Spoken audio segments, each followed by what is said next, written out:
सर्वांना विनंती आहे, सर्वांनी दोन्ही हात उंच करून आपण सर्वांनी घोषणा द्यायच्या आहेत. बोला भारत माता की जय, भारत माता की जय, वंदे मातरम, वंदे मातरम. भारतीय जनता पार्टीचा विजय असो, भारतीय जनता पार्टीचा विजय असो. आज खर तर फार आनंद आहे. नगरपंचायत, नगरपालिका, नगर परिषदेच्या या निवडणुका संपूर्ण महाराष्ट्रामधील 288 ठिकाणी या निवडणुका पार पडल्या. देशाचे पंतप्रधान आदरणीय नरेंद्र मोदीजी, आदरणीय राष्ट्रीय अध्यक्ष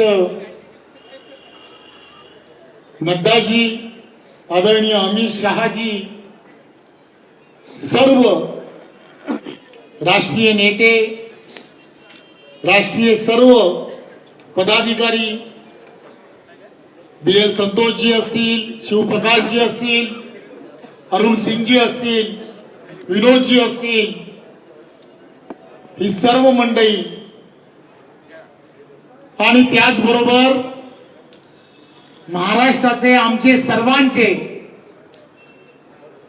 लोकप्रिय मुख्यमंत्री आणि आमचे सर्वांचे नेते आदरणीय देवेंद्रजी यांच्या नेतृत्वातली ही निवडणूक भारतीय जनता पार्टीच्या प्रत्येक कार्यकर्त्यांनी अतिशय ताकदीने आणि पूर्णच्या पूर्ण, ज्याला म्हणतात पूर्ण क्षमतेने लढली. 51% लढाई आम्हाला जिंकायची आहे. या संपूर्ण भावनेतून लढलेली ही निवडणूक खरं तर मी भारतीय जनता पार्टीच्या सर्व महाराष्ट्रातील असणारे सर्व मंत्री असतील, सर्व कार्यकर्ते, पदाधिकारी,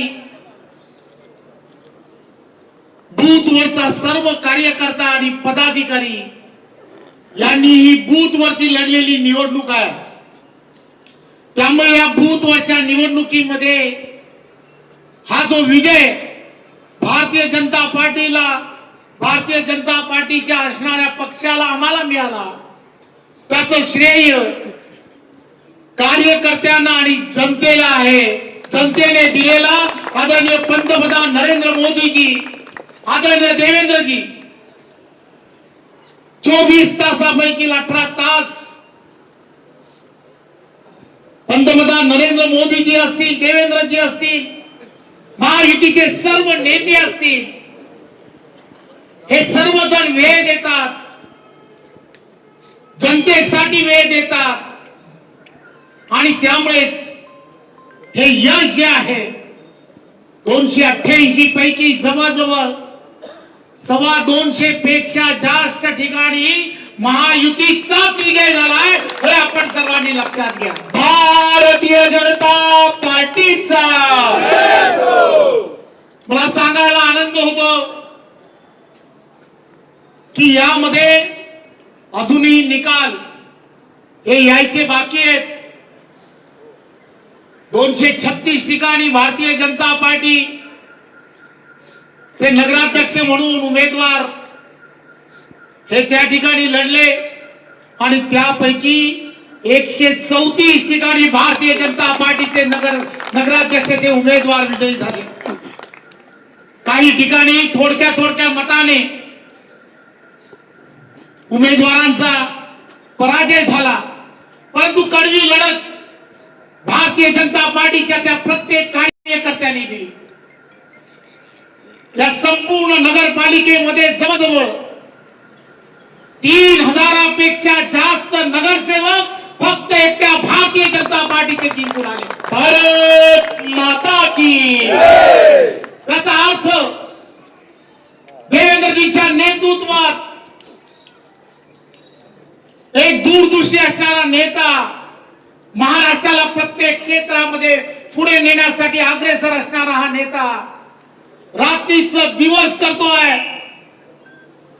महाराष्ट्रातील जनतेने कौल दिलाय, त्याबद्दल मी विनम्रपणे त्यांचं सगळ्यांचं खूप खूप आभार मानतो. खर तर सर्व महायुतीचे नेते यांनी केलेलं परिश्रम, एनडीएचं केंद्रातलं सरकार, राज्यामधलं असणारं महायुतीचं सरकार पारदर्शकपणे काम करत आहे, हे यावेळेला पुन्हा सिद्ध झालं. परंतु या निकालाकडे पाहत असताना काय लक्षात येत आहे, हे थोडस पाहणं पण गरजेचं आहे. विरोधक वेगवेगळ्या पद्धतीने टीका करत होते. आदरणीय उद्धवजी तर असंही म्हणाले की मला महाराष्ट्राच्या जनतेला देण्यासारखं काहीच नाही. हो, बरोबर आहे, त्यांना महाराष्ट्रातील जनतेला देण्यासारखं काहीच नाही आणि म्हणून जनतेने सुद्धा ठरवलं की त्यांना देण्यासारखं काहीच नाही, म्हणून 2 आकडी सुद्धा ते पोहोचू शकले. एक गोष्ट लक्षात घ्या, हे निकाल तुम्हाला आम्हाला सर्वांना बोलके आहेत. ही निवडणूक स्थानिक स्वराज्य संस्थांची, हे भरपूर काही महाराष्ट्राला तुम्हाला आम्हाला सर्वांना दाखवून देणारी निवडणूक आहे.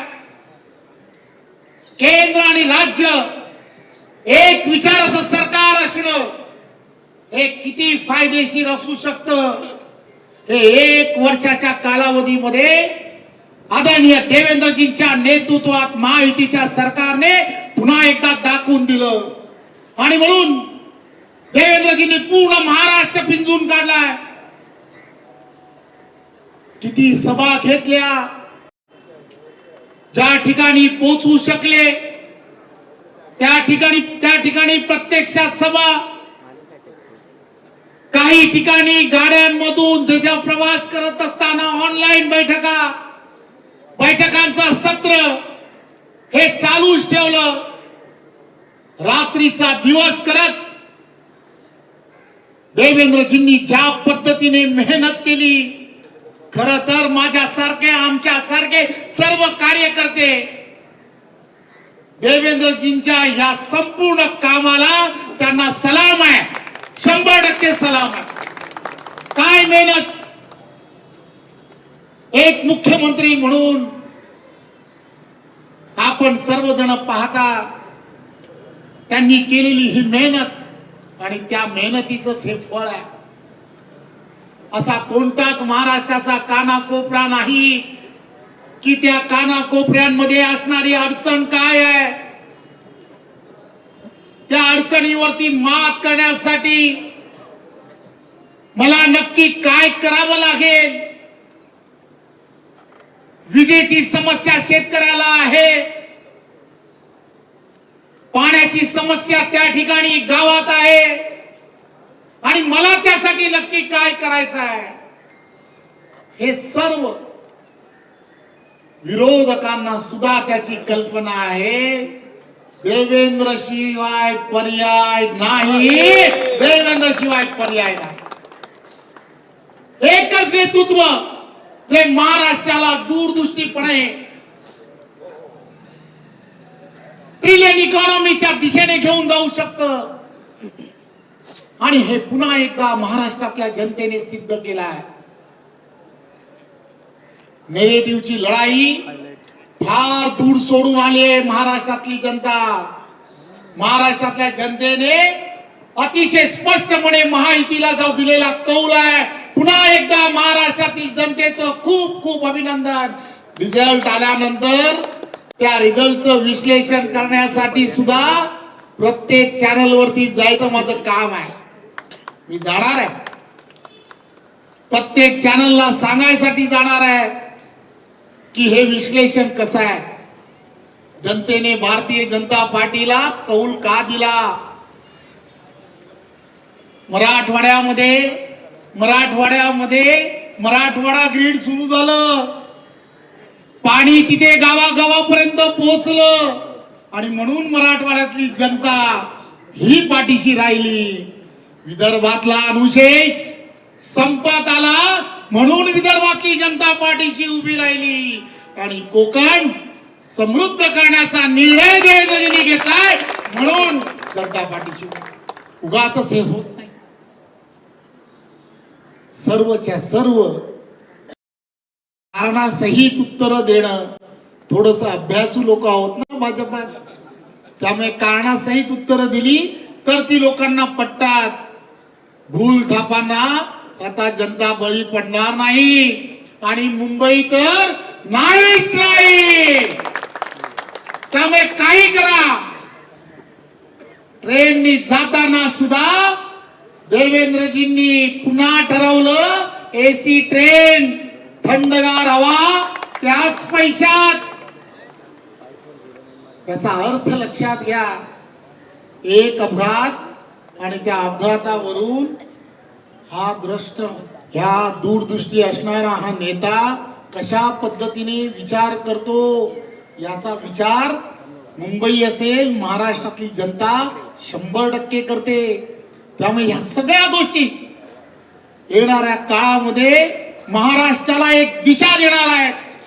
महाराष्ट्रातील तरुणाला जे त्यांच्या मनात आहे, जे त्यांनी विचार केलाय, त्यांच्या स्वप्नातील महाराष्ट्र बनवायचा जर असेल तर देवेंद्रजींच्या नेतृत्वात महायुती बरोबर ही महाराष्ट्रातील जनता 100% पुन्हा एकदा राहणार, यात काहीच शंका नाही.